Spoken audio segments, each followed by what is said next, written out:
Olá pessoal, então vamos continuar as nossas aulas, agora focando então na teoria do orbital molecular.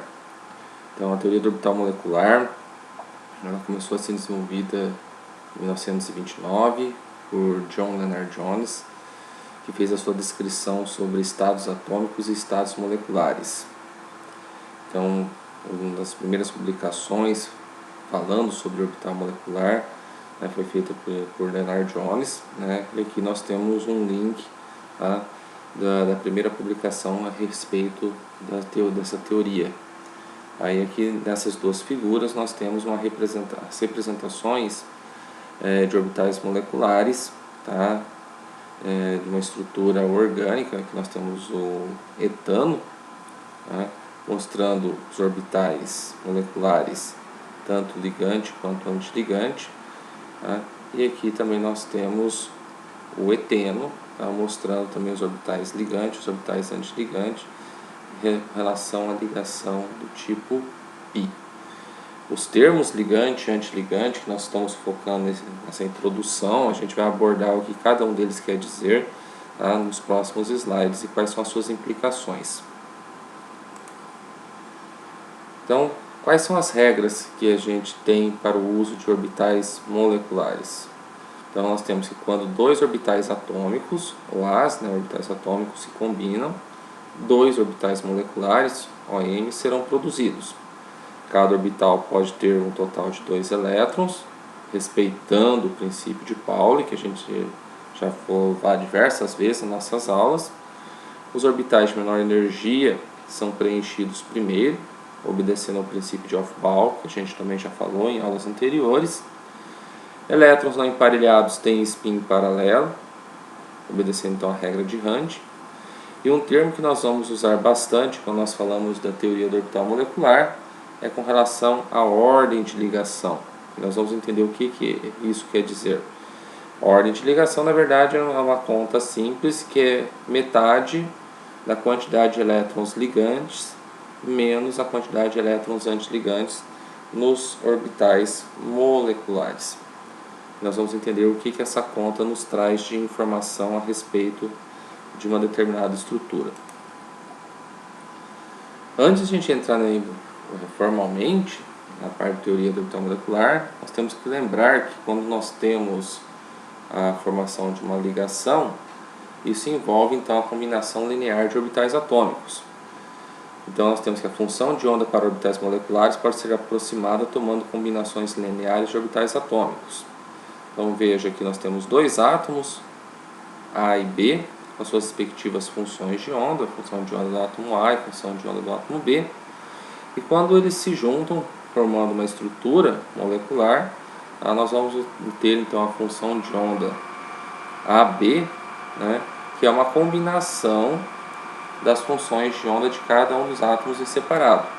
E esse termo C, o que está descrito, é a medida em que cada orbital atômico contribui para o orbital molecular. Então, lembrando também que o quadrado dessa função de onda está relacionado então com a densidade de probabilidade, ok? E aí nós temos a respectiva função, que leva em consideração então essa medida em que cada orbital atômico contribui. Temos aqui esse termo no meio aqui, que nada mais é do que a integral de sobreposição e densidade sobre os átomos, ok? E os dois termos, que a gente já falou aqui, são as densidades eletrônicas dos átomos originais. Então, lembrando do que nós falamos agora há pouco, N orbitais atômicos combinam-se para formar N orbitais moleculares. Então aqui nós temos então, a função do orbital molecular e aqui os respectivos orbitais atômicos com as respectivas contribuições de cada um deles.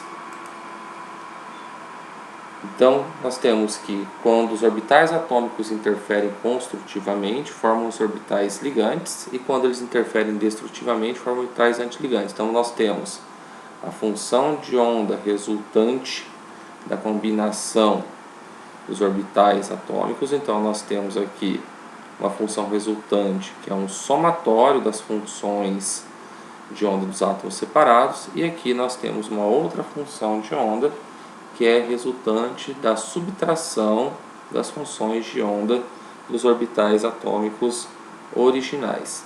Nesta condição aqui, nós temos então o que nós chamamos de uma interferência construtiva, ok? E isso gera para nós o que nós chamamos de orbital ligante. Nesse caso aqui, nós temos então como resultante uma interferência destrutiva, e com isso nós temos então a formação de um orbital antiligante.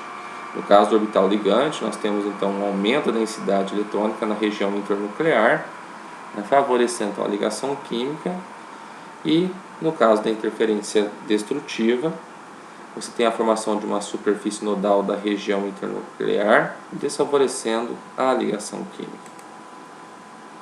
Então, de modo análogo, nós podemos então fazer essa representação de modo gráfico. Então, aqui nós temos a interferência construtiva e aqui nós temos a interferência destrutiva. Então, orbital ligante e aqui orbital antiligante.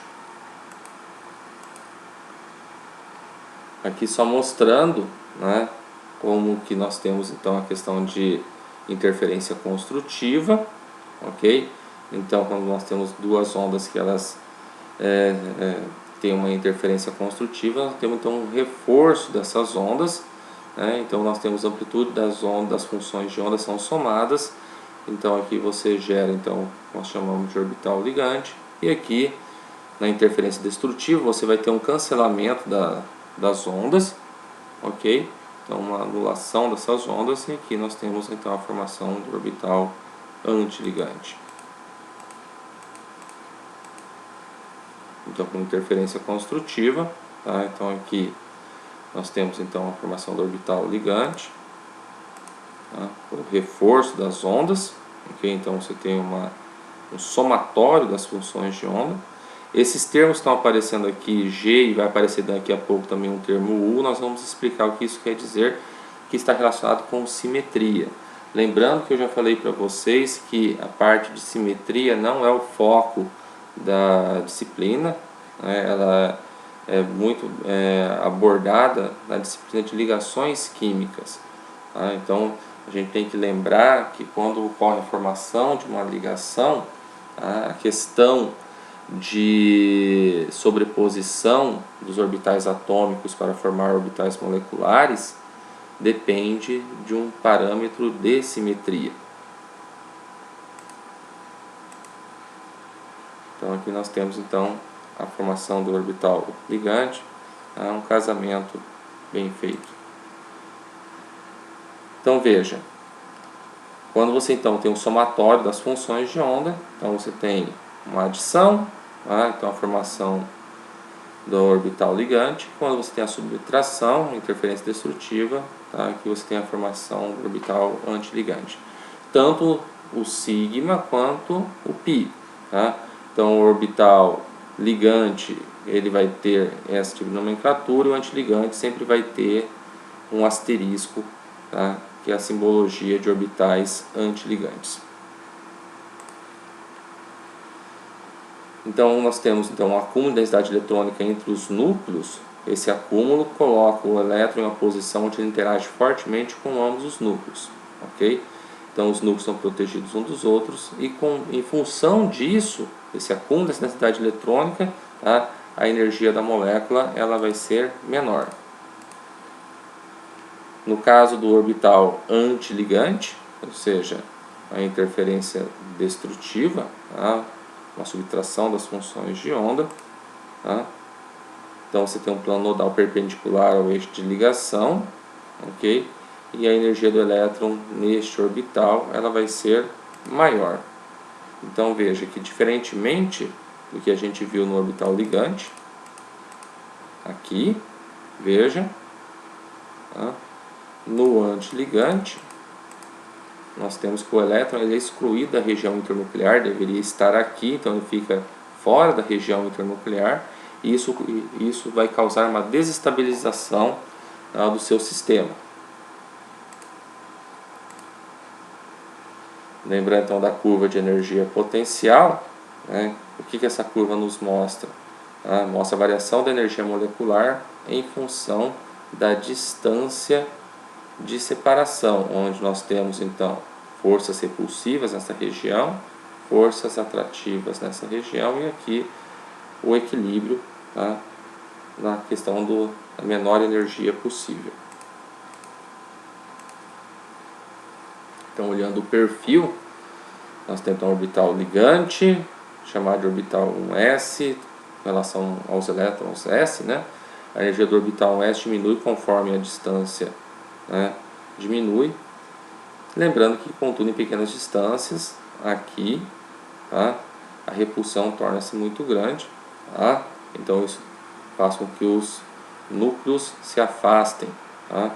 Mas lembrando que nós temos sempre o mínimo da curva de energia potencial, que nós chamamos da distância de equilíbrio. Lembrando sempre, tá, que uma estrutura molecular, ela não é um sistema estático, ele é um sistema dinâmico, ele tem movimento, tem vibração.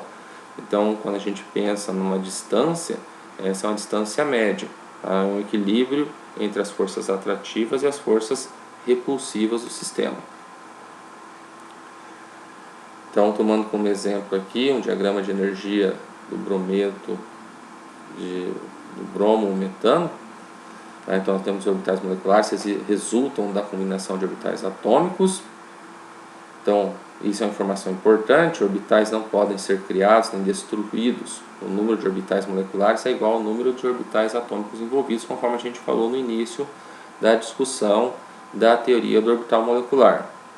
Os orbitais precisam estar em fase para se sobrepor. Então, assim, os orbitais ligantes estão em fase, os orbitais antiligantes estão fora de fase.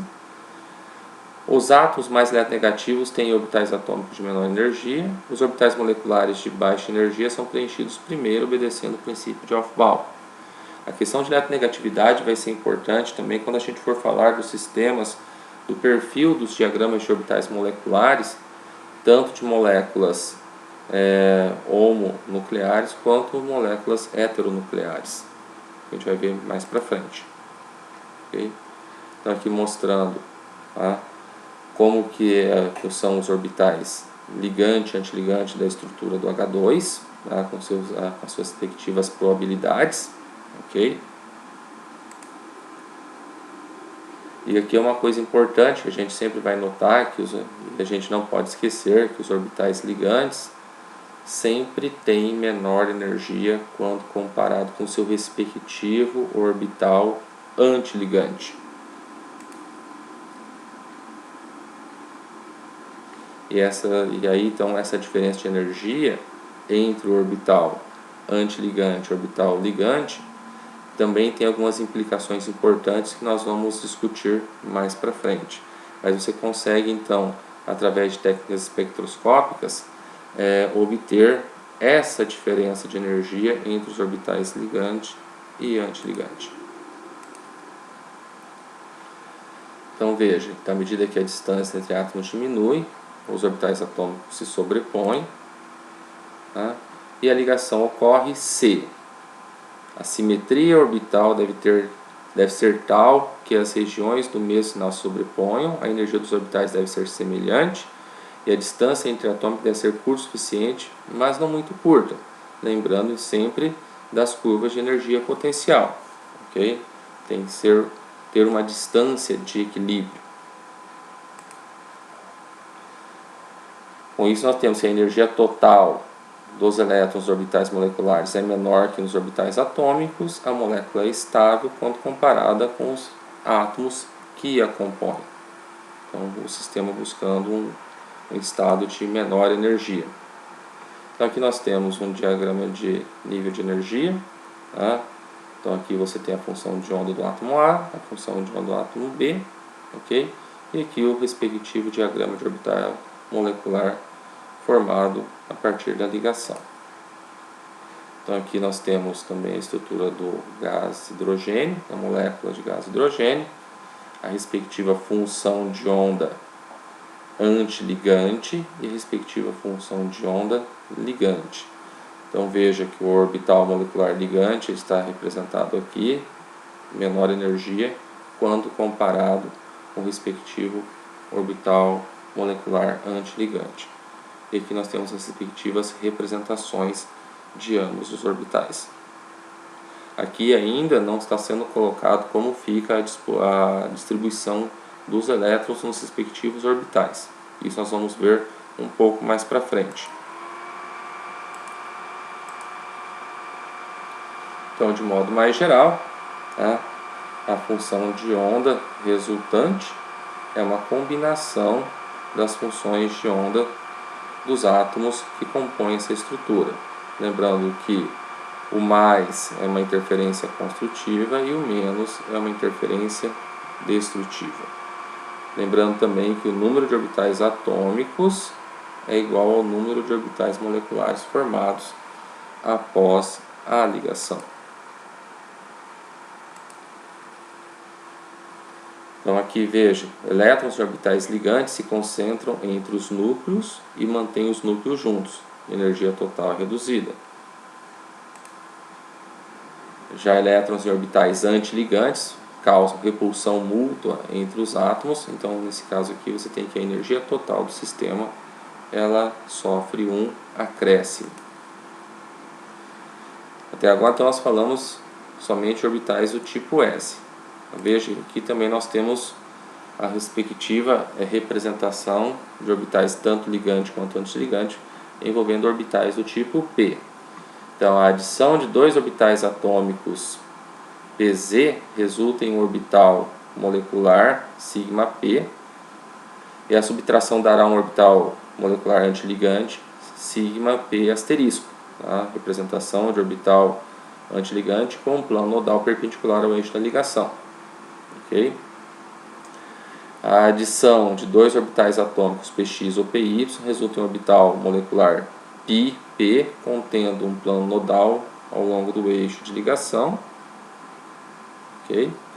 E a subtração dará um orbital molecular antiligante πp asterisco com dois planos nodais, um perpendicular e um paralelo ao eixo da ligação. Então aqui nós temos então, a representação dos orbitais antiligante, do tipo π, tá? Aqui o ligante, e aqui os orbitais ligante e antiligante, tá? Também resultante da interação de dois orbitais do tipo P. Aqui a ligação do tipo sigma, aqui a ligação do tipo π. E aqui nós temos a representação, tá? Da sobreposição do tipo sigma, tá?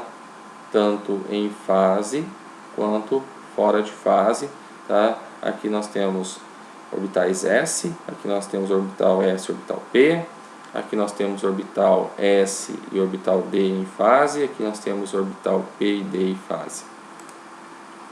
Aqui nós temos também orbital P e D em fase, aqui orbital P e D fora de fase, e aqui representação dos orbitais D, tanto em fase quanto fora de fase.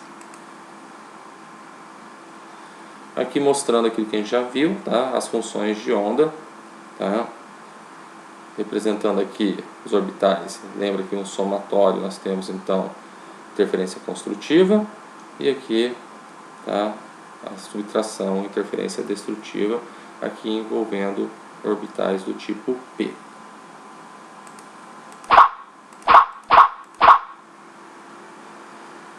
Então, começando a falar de moléculas diatômicas homonucleares.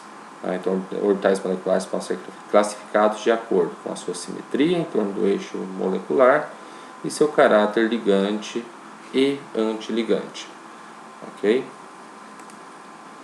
Aqui nós temos então um detalhamento, okay, de estruturas maiores. Tá? Veja aqui que nós temos uma estrutura do BeH2. Tá? Então a teoria do orbital molecular não vai, né? Ela é uma teoria bem abrangente. Tá? Nós sempre começamos de estruturas menores, tá? Moléculas diatômicas, mas a teoria serve para moléculas muito maiores. Tá? Então veja que tem toda uma descrição a respeito desses orbitais. Então veja, os modelos localizados de ligação que examinamos, teoria de Lewis e TLV, teoria de ligação de valência, assumem que todos os elétrons estão restritos a ligações específicas entre átomos ou em pares isolados. É isso que a gente abordou então quando a gente focou na parte de teoria de ligação de valência a partir dos estudos de Lewis. No caso então da estrutura da teoria do orbital molecular, tá? Então você tem uma abordagem delocalizada para a ligação, colocando os elétrons orbitais moleculares, e esses orbitais moleculares eles abrangem toda a molécula. Isso é importante, tá? Eles pertencem à molécula como um todo e não estão associados a nenhuma ligação particular entre dois átomos. E essa é uma informação importante que vocês não podem esquecer. Na maioria dos casos, a teoria do orbital molecular nos fornece uma imagem mais precisa da estrutura eletrônica das moléculas e nos dá mais informações sobre sua química, como por exemplo a questão de reatividade. Aqui nós temos mostrando então o diagrama de orbital molecular do BeH2, aqui mostrando os orbitais ligantes, tá? E aqui mostrando os respectivos orbitais antiligantes.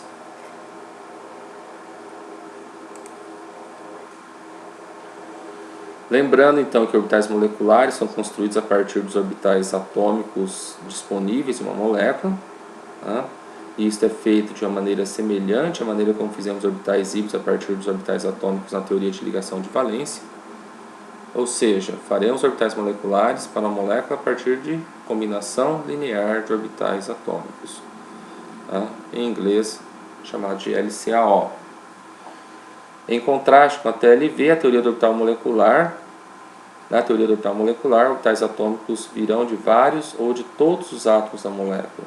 Depois de construirmos orbitais moleculares, podemos construir um diagrama de orbital molecular, diagrama de nível de energia, sempre é um diagrama de nível de energia, tá? Um diagrama energético para a molécula e preencher esses orbitais. Nós vamos ver como faz o preenchimento dos orbitais usando o princípio de Aufbau.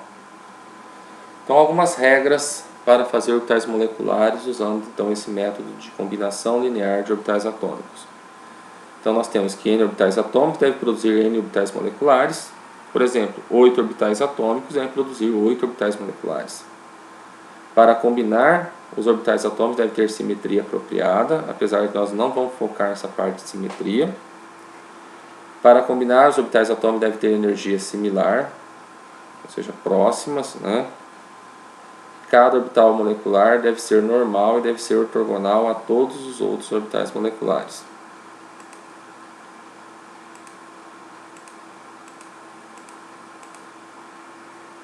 Então, as regras de combinação. Então, os orbitais atômicos devem ter aproximadamente a mesma energia. O orbital deve sobrepor-se tanto quanto possível. O átomo deve estar próximo o suficiente para uma sobreposição efetiva. Se a gente lembrar daquele diagrama de energia que a gente viu na TLV, tá? Então conforme os átomos vão se aproximando, tá? Vai ter uma distância que os orbitais começam a se sobrepor até ter uma sobreposição efetiva e um mínimo de energia. Se não atingir o mínimo de energia, tá? Essa sobreposição não será efetiva e não ocorre a ligação química propriamente dita. Então, para produzir orbitais moleculares ligantes e antiligantes, a simetria dos dois orbitais atômicos deve permanecer inalterada quando rotacionada em torno da linha internuclear, ou ambos os orbitais atômicos devem alterar a simetria de maneira idêntica. Nós vamos falar rapidamente daqui a pouco. Quais são os requisitos para uma combinação eficiente? Então, volto a falar que tem uma questão de simetria, deve ser adequada, de modo a favorecer a sobreposição dos orbitais. Então, para a formação da ligação química é necessário que ocorra uma sobreposição favorável entre os orbitais atômicos. As energias devem ser próximas, tá? Quando há uma grande diferença entre os orbitais atômicos, haverá um pequeno ganho energético com a formação da ligação química. E a distância entre as deve ser pequena. É necessário que os orbitais atômicos estejam significativamente próximos para permitir a sobreposição dos orbitais, okay? De modo que isso ocorra de maneira efetiva. Então veja, então tomando aqui o caso, por exemplo, da estrutura do H2. Então cada átomo de hidrogênio tem apenas um orbital S. Então para obter orbitais moleculares, para a molécula de H2, devemos ter que fazer combinações lineares desses dois orbitais, um S. Então aqui nós temos a função resultante, certo? Com interferência construtiva. Então aqui você vai ter a formação de um orbital ligante, ok? Ligação sigma, tá? Por causa da sua simetria.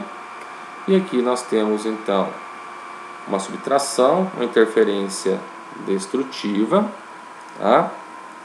E aqui nós temos então a formação de um orbital antiligante, com uma ligação tipo sigma, então sigma asterisco, ok? Antiligante.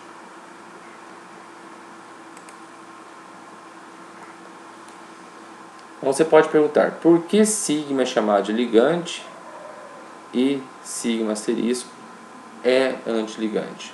O que isso significa? Como se sabe a ordem relativa de energia desses orbitais? Então aqui nós vamos ter um conjunto de slides explicando, ou da melhor maneira possível, o porquê desses nomes. Então veja, lembre-se que cada orbital 1s é uma função de onda atômica e cada orbital molecular também é uma função de onda. Então também podemos escrever combinações lineares de orbitais atômicos como essa. Então aqui você tem a interferência construtiva, a interferência destrutiva. E lembrando que o quadrado de uma função de onda nos dá o quê? A densidade de probabilidade. Então veja que aqui nós temos o quadrado da função de onda aqui do orbital ligante, tá? E aqui do orbital antiligante. A única diferença entre as duas funções de probabilidade está no termo cruzado, em negrito, que é esse termo aqui, tá? Que está relacionado, tá, com a sobreposição dos orbitais. Tá? Então nós temos uma integral, tá, de sobreposição. Tá? Nós vamos falar um pouquinho mais dela daqui a pouco. Tá? Então essa integral de sobreposição é um S maiúsculo. A sobreposição de fase faz com os orbitais ligantes, e a sobreposição fora de fase faz orbitais antiligantes. Então veja, considere a densidade de elétrons entre os dois núcleos. A curva em vermelho é a densidade de probabilidade para o átomo A por si só. A curva em azul é para o átomo B. A curva marrom é a densidade que você obteria, tá, pela interferência construtiva, tá, sem qualquer sobreposição, é apenas, tá, o quadrado de cada uma das funções. Tá? O fator meio é posto na mesma escala das funções normalizadas. Então a função psi quadrado 1 é mostrada em verde e tem um extra mais 2, tá, de densidade eletrônica do que a situação em que a sobreposição é negligenciada. A função psi1 quadrado é mostrada em rosa e tem menor densidade eletrônica entre os núcleos do que a situação em que a sobreposição é negligenciada.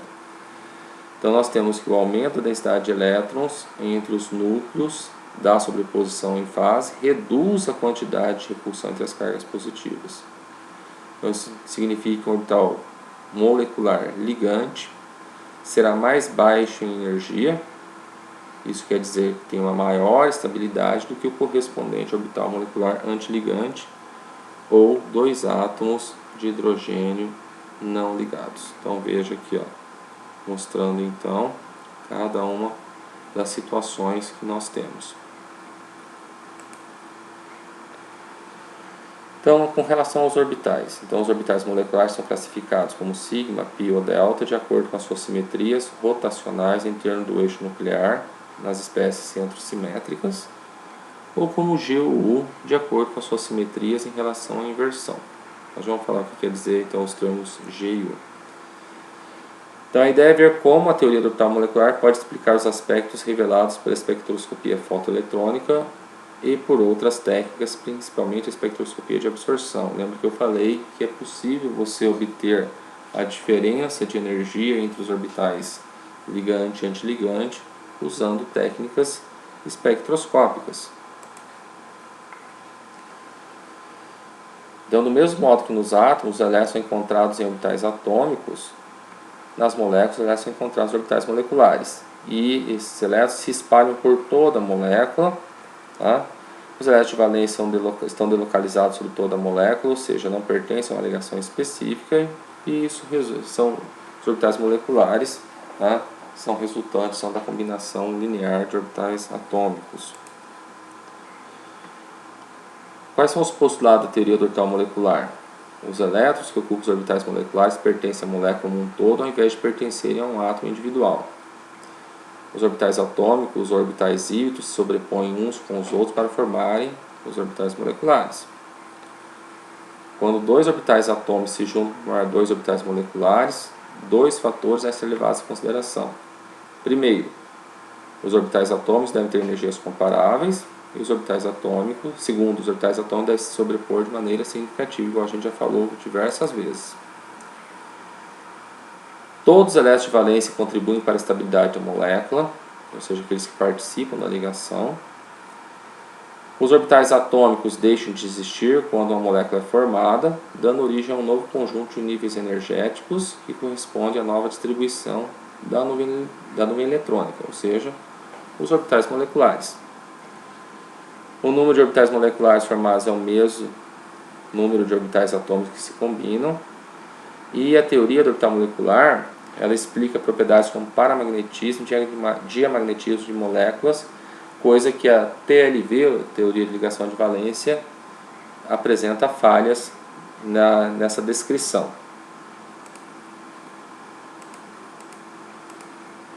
Então, falando rapidamente o que quer dizer os termos G e U. Então, G vem de Gerhardt, é um termo em alemão.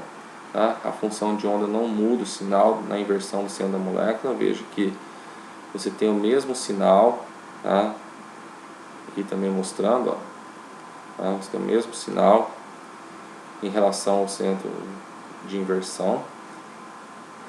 E no Ungerhard, o U, a função de onda muda o sinal na inversão do centro da molécula. Então veja que aqui, tá, você tem uma inversão de sinal, aqui não, aqui você tem, veja, mostrando de uma coloração diferente.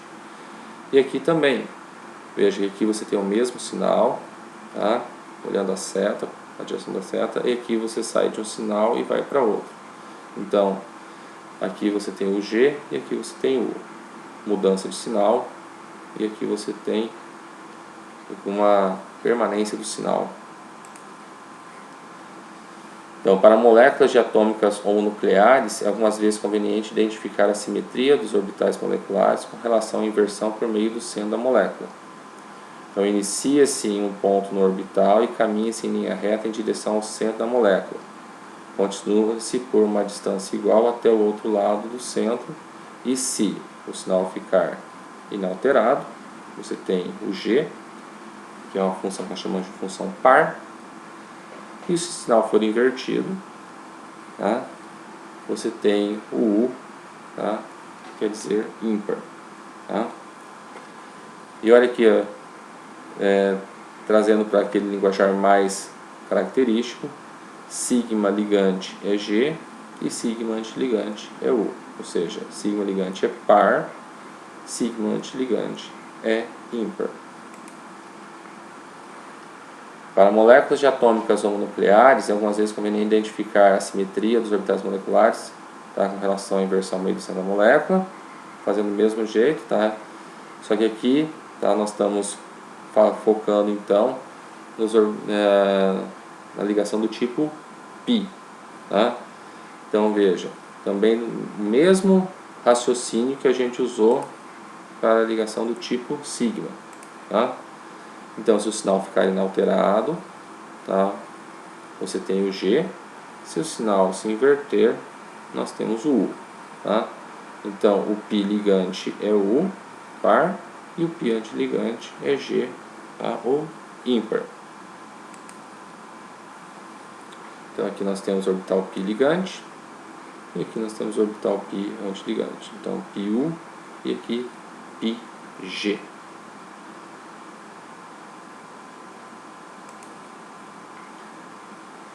Aqui nós temos um exercício, mas ele já está resolvido, que está pedindo para vocês colocarem os marcadores G ou U neste diagrama. Então, mostrando então, os orbitais ligantes e os respectivos orbitais antiligantes. Então, aqui nós temos... Opa! Tá? sigma asterisco U, π asterisco G, πU e sigma G. E aqui também perguntando G ou U, tá, nos respectivos orbitais ligantes e antiligantes. Então, mostrando cada uma das respectivas denominações, tá, ligante e antiligante. Bom, com relação então à integral de overlap, ou integral de sobreposição, S maiúsculo, tá? Então ela é uma extensão para que dois orbitais atômicos de diferentes átomos se sobreponham. O valor de S depende da simetria do orbital. Então lembrando lá da função, tá, da densidade de probabilidade, então aqui nós temos então esse termo intermediário aqui, que é a integral de sobreposição. E aí nós temos alguns parâmetros. Se essa integral for igual a zero, tá, os orbitais não interagem entre si. Se S for maior que zero, então nós temos interferência construtiva, tá, em fase, formando os orbitais ligantes. E se S for menor do que zero, nós temos interferência destrutiva, tá, fora de fase, formando os orbitais antiligantes. E S, então, é a medida em que dois orbitais atômicos em diferentes átomos se sobrepõem. Tá? Então, mostrando aqui, tá, se S é maior do que zero, nós temos então os orbitais ligantes. Se S for menor que zero, nós temos os respectivos orbitais antiligantes. E se S for igual a zero, nós temos orbitais não ligantes. E isso nós vamos entender um pouco melhor também a questão do não ligante, a hora que nós estivermos fazendo os diagramas de orbitais moleculares e as respectivas distribuições dos elétrons nos orbitais. Uma coisa importante também, a força de ligação, tá? A força de ligação depende do grau de sobreposição, tá? Está diretamente relacionado então com essa integral. Então a teoria do orbital molecular nos permite predizer se as moléculas devem existir ou não, e nos fornece uma clara ideia da estrutura eletrônica de muitas moléculas hipotéticas que podemos imaginar. Isso está relacionado também àquele parâmetro que a gente falou no começo, chamado de ordem de ligação.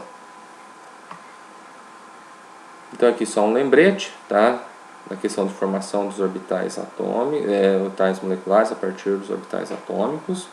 Tá? Então orbital ligante, orbital molecular ligante de mais baixa energia concentra alta densidade eletrônica entre os núcleos, tá? Tomando como exemplo aqui a estrutura da molécula de hidrogênio. Tá? E o orbital molecular antiligante de mais alta energia concentra baixa densidade eletrônica entre os núcleos, tá, de hidrogênio. Então aqui mostrando, tá, os respectivos orbitais, tá, com as combinações lineares de orbitais atômicos para a formação de orbitais moleculares da molécula de H2, tá, mostrando a diferença de energia entre esses orbitais. Tá. Aqui também isso que já foi mostrado, só mais um lembrete. E agora vamos sair do hidrogênio e começar para outras estruturas.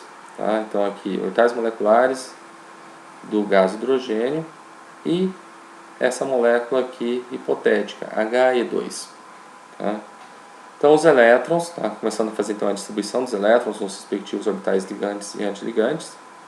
Então os elétrons são adicionados aos níveis de energia respeitando o princípio de Aufbau e a regra de Hunt. Então você começa a distribuir pelos orbitais de menor energia, os orbitais ligantes, e se forem necessários, você utiliza os orbitais antiligantes, também respeitando, tá, todas as regras. Tá? Então aqui nós temos o diagrama do H2 e aqui o diagrama de energia, tá, dessa molécula hipotética de HE2. Então veja, configuração eletrônica de moléculas do tipo H2. Então, a partir da teoria anterior, pode-se preencher os orbitais moleculares com elétrons para moléculas do tipo H2. Então veja, então nós temos H2 mais H2, temos aqui HE22+, H2 menos, He2 mais H2, 2 menos, e o He2. Tá? Veja que nós temos então as respectivas configurações, as respectivas ordens de ligação e os respectivos comprimentos de ligação. Veja que aqui nós temos o parâmetro já aparecendo de ordem de ligação. Então, para essa primeira estrutura, nós temos uma ordem de ligação igual a meio. Para essas duas estruturas, temos uma ordem de ligação igual a 1. Para essas duas aqui, nós temos uma ordem de ligação igual a meio. E aqui, para essas duas últimas, nós temos uma ordem de ligação igual a 0. Tá? E falando que essas estruturas não são formadas, não existem. Tá? E aí pede-se para descrever as relações de comprimento de ligação e ordem de ligação e configurações eletrônicas. Mas por que essas estruturas aqui não estão formadas? Tá? Porque, com base em qual parâmetro? Então aqui mostrando novamente então, combinações lineares de orbitais, aqui focando nos orbitais do tipo P. Tá? Então vamos olhar. Tá? Depois a gente vai voltar aqui, tá? A hora que a gente entrar no parâmetro de ordem de ligação propriamente dito. Então olhamos para moléculas de atômicas homonucleares, por exemplo, Li2, Be2, B2, entre outras. Tá? Obedecendo às regras que nós já falamos, tá? Regra de combinação de orbitais atômicos, regra de Pauli, regra de Rand. Tá? E aqui também falando sobre como que ocorre a formação da combinação de orbitais do tipo P. Então eles podem se sobrepor de maneira frontal, tá? E podem se sobrepor de maneira lateral. Tá? Combinação frontal, ligação do tipo sigma. Combinação lateral, tá? Ligação do tipo π. Então, orbitais moleculares a partir dos orbitais atômicos 2p. Tá? Então, você tem os 6 orbitais p, dois conjuntos de 3 orbitais, devem originar 6 orbitais moleculares. Tá? Suas respectivas denominações: sigma, sigma asterisco, pi, pi asterisco e pi, pi asterisco. Consequentemente, há um máximo de 2 ligações π que podem vir de orbitais p. E as energias relativas desses orbitais podem mudar. Então veja, aqui nós temos então respectivos diagramas de orbitais moleculares já envolvendo os orbitais do tipo P. Tá? Então foco-se nos orbitais de valência, usando o conjunto de base mínimo, o menor conjunto de orbitais atômicos a partir dos quais orbitais moleculares podem ser formados. Então vamos iniciar com moléculas diatômicas do segundo período, cujo conjunto de base mínimo consiste de um orbital de valência S e 3 orbitais P, resultando em 2 vezes 4, ou seja, 8 orbitais atômicos e, por consequência, 8 orbitais moleculares. Então, nós vamos usar o princípio de discussão de Pauli para prever a configuração eletrônica, tá? E aqui mostrando o respectivo diagrama de orbitais. Lembrando que orbitais sigma têm simetria cilíndrica em torno do eixo internuclear, chamado de eixo Z. Portanto, sigma significa que o orbital tem simetria cilíndrica. Tá? Temos então os orbitais 2s e 2pz que podem formar ligações sigma. Tá? Nessa configuração e nessa configuração aqui. Com esses 4 orbitais, 2 de cada átomo, pode formar 4 orbitais moleculares, 2 ligantes e 2 antiligantes. Tá? Suas energias aproximadas são mostradas nesse diagrama aqui. Tá? Então, aqui nós temos os orbitais ligantes e aqui nós temos os orbitais antiligantes. Tá? Aqui também nós temos a representação do orbital ligante e aqui o orbital antiligante. Veja que você tem 3 orbitais do tipo P, tá? E um orbital do tipo S para cada um dos átomos. Tá? Resultando então, tá? Em 8 orbitais moleculares. Tá? 1, 2, 3, 4, 5, 6, 7, 8 orbitais moleculares. tá?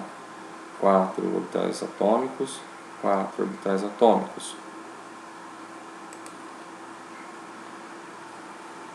Os dois orbitais p restantes em cada átomo que possui plano nodal no eixo Z se sobrepõem para formar orbitais do tipo π. São formados 4 orbitais moleculares, 2 ligantes e 2 antiligantes, pela sobreposição dos orbitais 2px com 2py. Então, aqui mostrando então, os orbitais do tipo π. Então, esse padrão de sobreposição gera dois pares de níveis de energia duplamente degenerados. Lembrando do conceito de degenerescência que a gente falou em sala. Dois níveis de energia com a mesma energia, indicados por um πu e um πg. Agora, lembrando da definição do que é U e do que é G. Então, agora focando então, na ordem de ligação. Então, ordem de ligação igual a 1 significa que você tem uma ligação simples, ordem de ligação igual a 2, uma ligação dupla, e ordem de ligação igual a 3, uma ligação tripla. Uma coisa importante quando a gente fala de ordem de ligação é que são possíveis valores fracionários. Então, veja, estrutura do H2, tá? Ordem de ligação igual a 1. Estrutura da molécula hipotética de HE2, ordem de ligação igual a 0.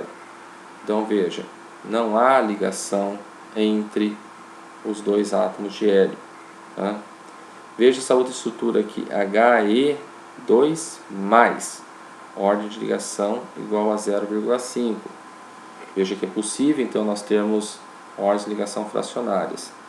Tá? Então, nós temos que essa estrutura aqui, tá? Ela existe, tá? Gás hidrogênio. Essa estrutura aqui não existe. Tá? E essa estrutura aqui, com ordem de ligação 0,5, ela é possível de existir em alguma condição, tá? De laboratório, alguma condição extrema. Então, veja, a expressão matemática de ordem de ligação, meio que multiplica o número de elétrons nos orbitais moleculares ligantes menos o número de elétrons dos orbitais moleculares antiligantes. Então, para a estrutura do H2, tá, nós temos 2 elétrons, tá, no orbital ligante e nenhum elétron, tá, no orbital antiligante. Então, veja, 2 menos 0, tá, dá 2, multiplicado por meio, dá 1. Então, você tem na estrutura do H2 uma ligação simples, tá, entre os dois átomos, tá, de hidrogênio. Okay? E aqui mostrando a representação, tá, dos orbitais com as respectivas interferência destrutiva e interferência construtiva. Tá? E aí nós temos dois outros termos que são inseridos agora também. Tá? O termo LUMO e o termo HOMO. Tá?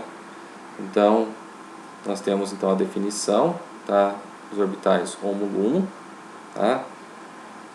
Orbital molecular ocupado de mais alta energia e orbital molecular não ocupado de menor energia.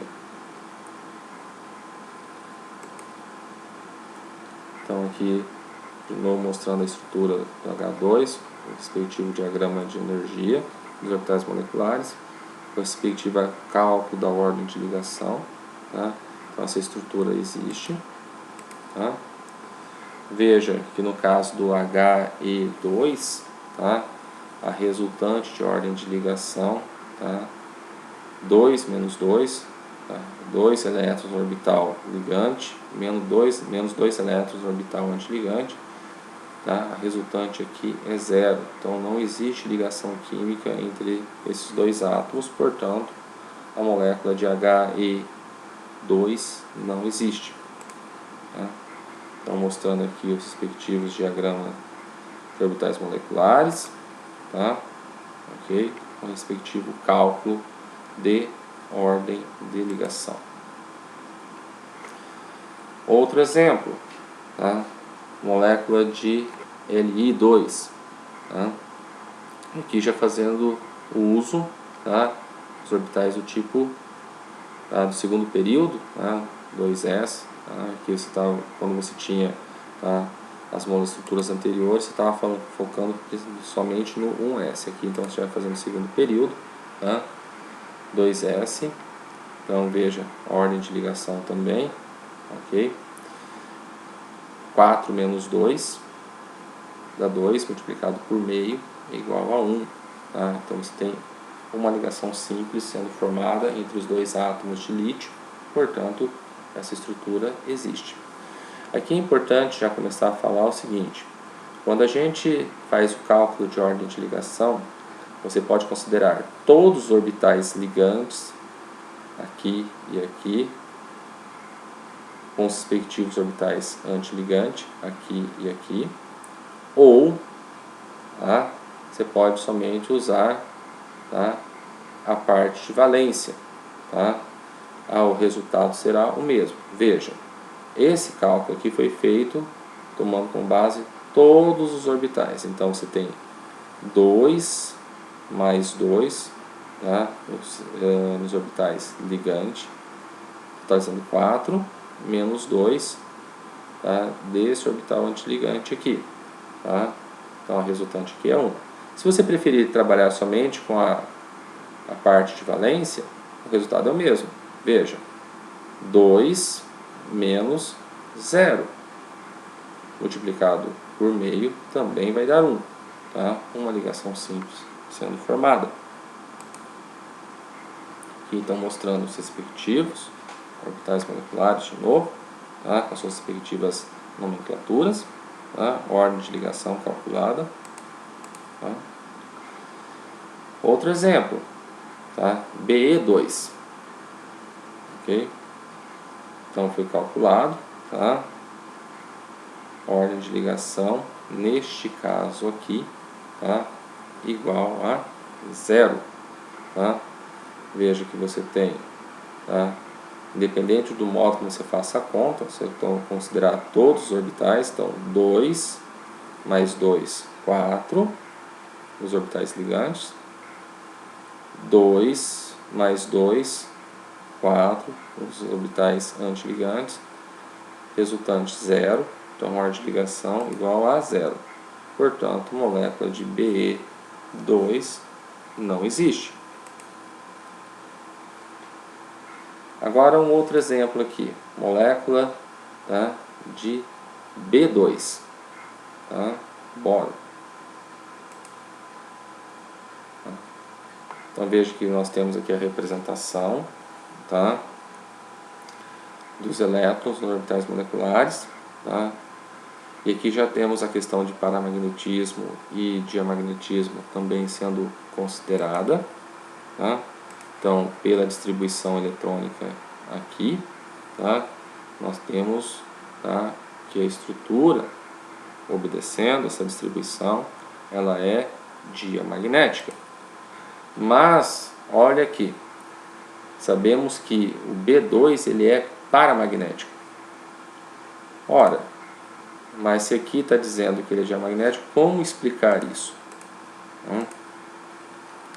Nós já vamos soltar o caso do B2, porque existe um pequeno detalhe que precisa ser notado.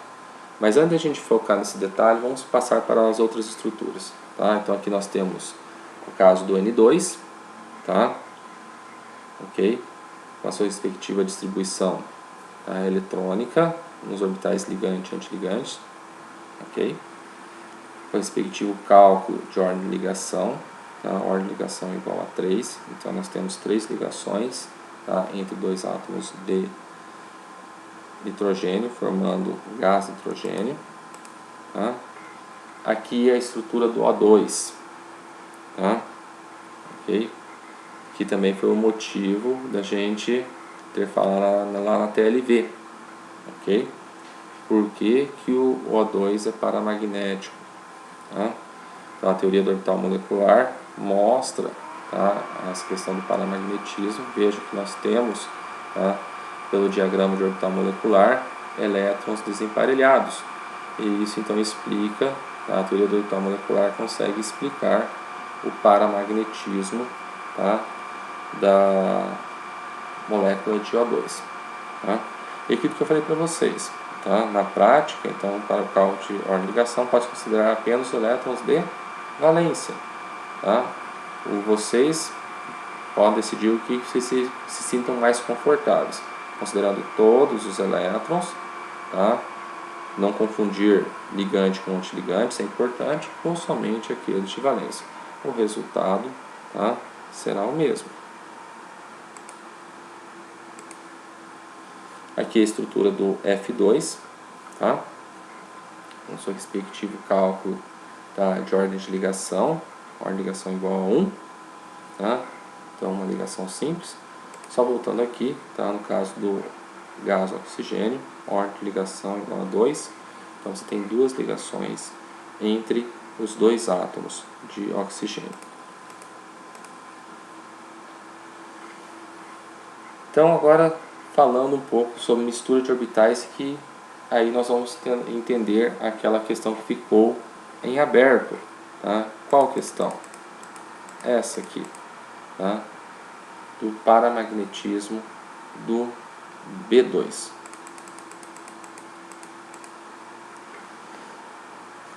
Então, quando a gente fala de mistura de orbitais, então orbitais com energias similares interagem entre si caso eles possuam simetria apropriada. Então, os orbitais σ2p e σ2s são relativamente simétricos e originam dois novos orbitais, um com energia mais alta e outro com energia mais baixa. Então, veja, orbitais com mesma simetria se misturam.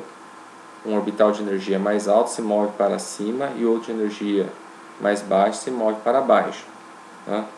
Então veja aqui, ó, sem mistura de orbitais, tá? A distribuição dos orbitais, tá, moleculares. Veja como que é a disposição tanto dos orbitais antiligantes quanto dos orbitais ligantes. Tá? E aqui, tá, a partir do momento que você tem mistura de orbitais, notem que ocorre uma inversão dessa distribuição aqui. Tá? Aqui você tem, tá, sigma G com menor energia do que os πu. Tá? Isso sem a mistura.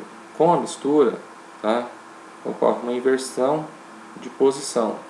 O sigma G fica com maior energia em relação aos πu, ok?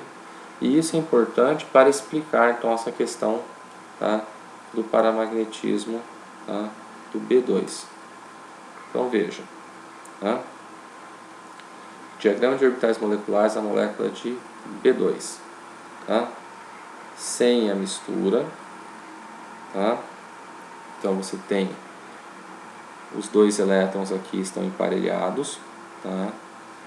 E a partir do momento que você considera a mistura de orbitais, então você tem essa inversão de posição desse conjunto de orbitais em relação a esse, tá? E obedecendo os critérios de distribuição eletrônica, então você deixa essa condição de elétrons emparelhados para ter esta condição aqui de elétrons desemparelhados, ok?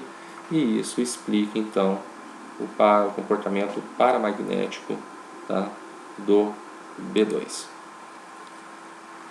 Tá? Agora no caso do C2, tá? Olha isso aqui. Tá? Então aqui nós temos a distribuição, tá, dos elétrons, dos orbitais. Seria então uma estrutura paramagnética? Não, tá? Veja que aqui você vai ter, tá, um sistema, tá, diamagnético, ok?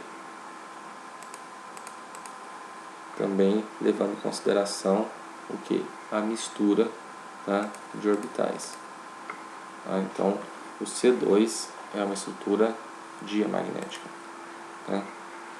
E aí nós vamos colocar um conjunto de slides aqui, tentando explicar da maneira mais detalhada possível, tá, o porquê que ocorre esta mistura, tá, de orbitais. Então veja, Desde o Li2 até o N2, o arranjo dos orbitais é mostrado na parte esquerda da figura. Esse arranjo aqui. Tá? Para o O2 e o F2, a ordem dos orbitais é invertida como o lado direito. Tá? Ok, aqui está aquele primeiro diagrama que a gente mostrou. Aqui é o diagrama que nós consideramos o que? A mistura de orbitais. Tá? Então, esta inversão para ser atribuída ao aumento da separação, ou seja, aumento da diferença de energia entre os orbitais 2s e 2p, que ocorre ao se ir à direita ao longo do segundo período. Ok? Desfavorecendo a mistura de orbitais. Por quê? Você tem um incremento na carga nuclear efetiva e com isso você tem um aumento na diferença de energia entre os orbitais. Veja aqui, ó, tá? É isso que ocorre a mistura aqui, ó, nessa região aqui. E isso está relacionado com a mecânica quântica, que um princípio da mecânica quântica é que a mistura das funções de onda é mais intensa se suas energias são similares.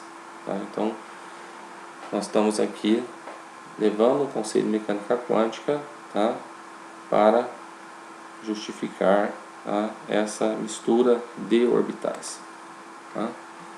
Então, assim, à medida que a diferença de energia entre S e P aumenta, a mistura de ambos é dificultada e os orbitais moleculares tornam-se mais semelhantes aos orbitais S e P puros.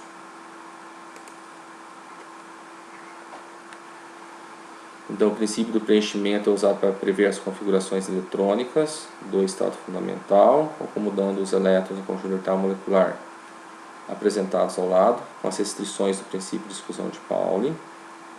Faz-se com os orbitais moleculares exatamente o que é feito com os orbitais atômicos. A ordem de colocação dos orbitais é a ordem do aumento de energia. Você sempre começa dos orbitais de menor energia para os de maior energia. Cada orbital pode ocupar 2 elétrons. Se mais do que um orbital estiver disponível por possuir energias idênticas, como no caso dos pares de orbitais π, então os orbitais são ocupados separadamente. Os elétrons orbitais sempre preenchidos adotam spins paralelos, tá? Regra de Rand para os átomos. Então, todos os princípios que nós vimos, tá, anteriormente são aplicados, tá, aqui para o preenchimento, tá, dos orbitais moleculares. Então, por exemplo, na configuração eletrônica do N2 com 10 elétrons, você vai ter essa configuração aqui, tá, de distribuição, tá, dos elétrons nos respectivos orbitais. Tá? Da mesma forma que para os átomos, as configurações são escritas na ordem crescente de energia e o número de elétrons em cada orbital é indicado por um índice superior. Aqui nós temos uma observação que π4 é uma notação abreviada para a ocupação de 2 orbitais do tipo π. Tá? O orbital molecular ocupado de maior energia é o último a ser preenchido, tá? E o orbital molecular vazio de menor energia, o LUMO, é o próximo orbital de maior energia. Aquilo que a gente falou lá no início, quando a gente introduziu os termos HOMO e LUMO. Tá? Então, o HOMO do F2 é o 1πg e o seu LUMO é o 2σu. E o HOMO do N2 é o 2σg e o seu LUMO é o 1πg. Tá? Então, aqui mostrando, tá, cada um deles sendo apresentado aqui para vocês. Ok? Então, as energias dos orbitais moleculares, ainda falando dessa interação do orbital 2s com 2p, tá? Então, diferenças no ordenamento entre os níveis de energia dos orbitais são consequências das diferenças de energia dos orbitais atômicos 2s e 2p empregados e no quanto os mesmos se sobrepõem. Tá? Então, aqui você tem a mistura de orbitais e aí permite você explicar o comportamento magnético das estruturas. Tá? Então, aqui nós temos essa disposição aqui para o O2, F2 e para uma molécula hipotética Ne2, e você tem essa disposição aqui para o B2, C2 e o N2. Então veja, tá? Aqui um quadro resumo, tá? Mostrando então a disposição dos orbitais moleculares, tá? Ok, B2, C2, N2 tem essa disposição, e para O2, F2 e Ne2, molécula hipotética, você vai ter essa disposição aqui dos orbitais moleculares, tá? Veja então aqui paramagnético, diamagnético, diamagnético, tá? Aqui nós temos paramagnético, aqui nós temos diamagnético, e aqui essa estrutura não existe, ok? Nesse caso aqui, nós temos então uma grande interação entre os orbitais 2s e 2p, e nesses casos aqui nós temos uma pequena interação entre os orbitais 2s e 2p. Okay? Aqui mostrando a mesma coisa, tá? Aqui só falando o que é o paramagnetismo e o diamagnetismo, ok? A gente já falou várias vezes. E aqui só aquela questão que foi falado, tá? A provocação que foi feita, tá? Da questão do paramagnetismo da molécula de O2, tá? Então mostrando que a teoria do orbital molecular consegue prever esse comportamento, coisa que a teoria da ligação de valência é falha nesse sentido.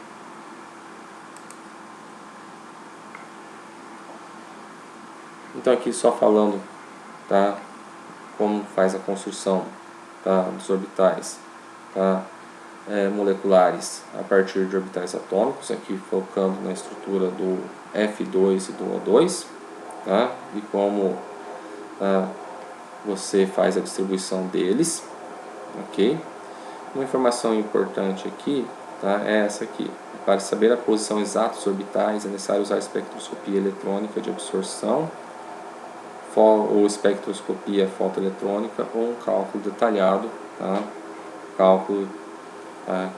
Quântico, tá? Usando a parte de computação científica. Então aqui nós temos moléculas diatômicas do primeiro período, tá? Mostrando o que é possível existir, tá? Daquelas estruturas que a gente falou lá no começo, tá? Então a estrutura, tá, do H2 mais tem ordem de ligação igual a meio, então ela é possível de existir, tá? Do H2, tá, mais, tá, você também tem ordem de ligação igual a 1, aqui é H2, desculpa, tá? E do He2 mais, tá, com ordem de ligação igual a meio, também é possível essa molécula existir, tá? Já no caso do He, tá, He2, desculpa, aqui tem um errinho, tá? Não tem esse mais aqui, assim como, tá, aqui não tem esse mais, me desculpem, tá? Essa estrutura aqui não existe. Outra pergunta: por que não ocorre mistura de orbitais em moléculas como O2, F2 e N2? Tá?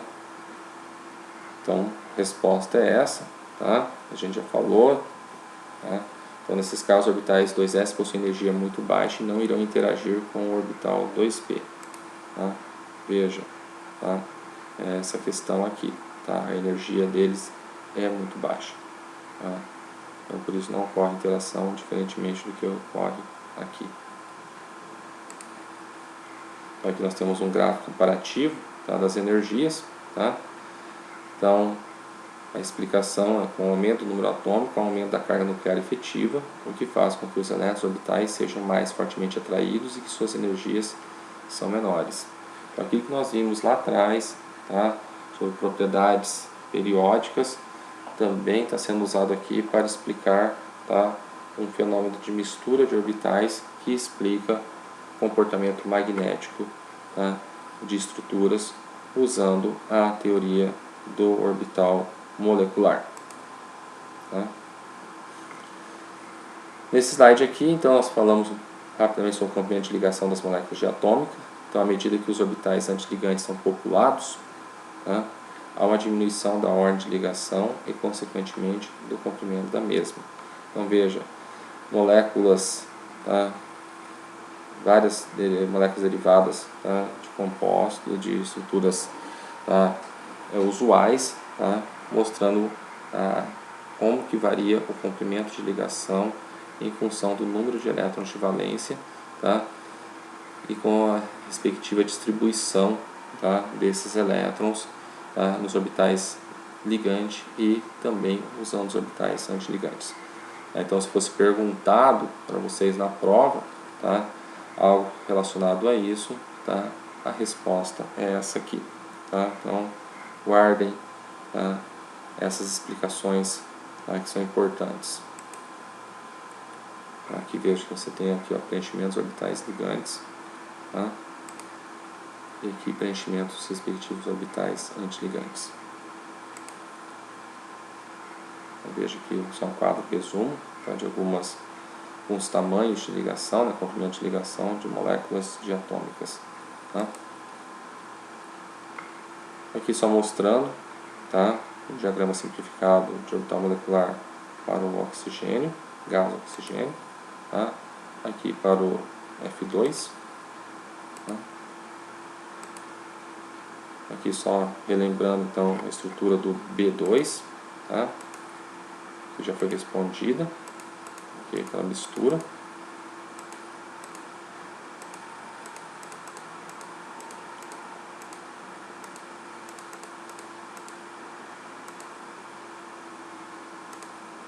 Aqui a molécula do respectivo preenchimento, tá? Para a molécula do C2, tá?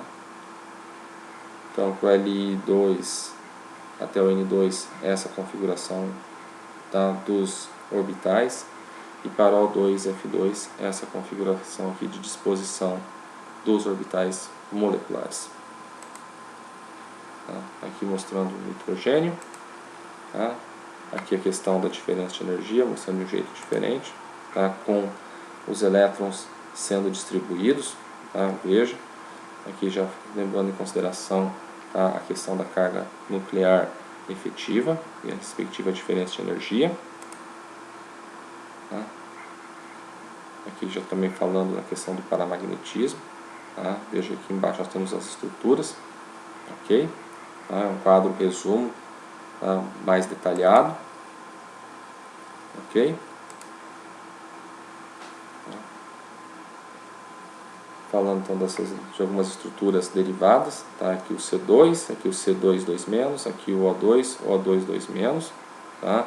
E os respectivos comportamentos magnéticos, aqui a questão da quantidade de ligações, tá? Tudo obedecendo a distribuição dos elétrons dos respectivos orbitais moleculares e também a questão, tá? Do cálculo de ordem de ligação. E só mostrando aqui a questão dos orbitais, tá? Ligantes e antiligantes, tá? Combinações dos orbitais P. E aqui, aquilo que eu já tinha falado para vocês numa aula há um tempo atrás, tá? Sobre o caráter, tá? Iônico, tá? Ou covalente de ligações, tá? Então é possível a existência de ligações interatômicas que são parcialmente iônicas e parcialmente covalentes. Então essa porcentagem do caráter iônico, tá? É dada em função dessa expressão aqui, tá? Então a porcentagem de caráter iônico é 1 menos E elevado a menos 0,25 multiplica XA menos XB, onde XA menos XB, XA e XB, né, são as eletronegatividades dos respectivos elementos que vão constituir essa estrutura, tá? Então, essa diferença elevada ao quadrado, tá? Você faz a conta e você obtém, tá? A porcentagem de caráter iônico de uma determinada ligação, tá? Então, veja, tá? Se esse valor, tá? For menor que 0,5, você tem uma ligação do tipo covalente. Se estiver entre 0,5 e 2, você tem uma ligação polar, e se for maior do que 2, tem uma ligação iônica, tá? Então veja que lembre-se que quanto mais próximos os orbitais atômicos estiverem da simetria adequada em energia, mais eles interagem uns com os outros e mais estável o orbital molecular ligante será formado. Então isso significa que à medida que a diferença de negatividade aumenta entre dois átomos, a estabilização conferida pela ligação covalente diminui e a polaridade vai aumentar da ligação. E se a diferença de energia dos orbitais é suficientemente grande, então a ligação covalente não irá estabilizar a interação dos átomos. Nessa situação, o átomo menos negativo vai perder um elétron para o átomo mais negativo e os dois íons serão formados. Tá? Nós vamos também começar a discutir essa assimetria aqui, tá, dos orbitais moleculares, tá, com relação à diferença de energia e a posição, tá, dos respectivos orbitais. Tá? Então veja que nesse caso aqui, tá, nós temos interação forte, aqui tem interação fraca. Tá? Aqui você tem uma igualdade de energia. Tá? Aqui você começa a ter uma diferença de energia, uma diferença pequena, e aqui você tem uma diferença grande. Tá? Então isso vai implicar, tá, se você tem uma interação, na força da interação que une esses átomos. Tá? Então por que os orbitais antiligantes são importantes? Tá? Então isso vai ser importante quando você trabalhar com, por exemplo, em reações orgânicas, tá? Como que o processo ocorre, tá? De onde que o elétron, tá, vai de um determinado processo reacional. Tá? A transferência de elétrons de um reagente para outro requer a sobreposição de um orbital preenchido, tá, um HOMO, um orbital vazio, LUMO. Os orbitais precisam estar em fase para se sobrepor. Se o LUMO estiver inacessível, a reação pode não ocorrer. Não está dizendo que ela não vai ocorrer, mas ela pode não ocorrer. Orbitais preenchidos não podem receber elétrons, em função do princípio de exclusão de Pauli. Então veja, tá, essa situação aqui, aletos de alquila primário e secundário. Tá? Então você tem que o processo ocorre. E aletos alquílicos terciários. Tá? Nesse caso aqui, essa reação não ocorre porque o orbital antiligante é muito impedido. Então, aqui nós temos uma aplicação, tá, dessa questão de orbitais HOMO-LUMO, tá, e da importância dos orbitais antiligantes. Tá?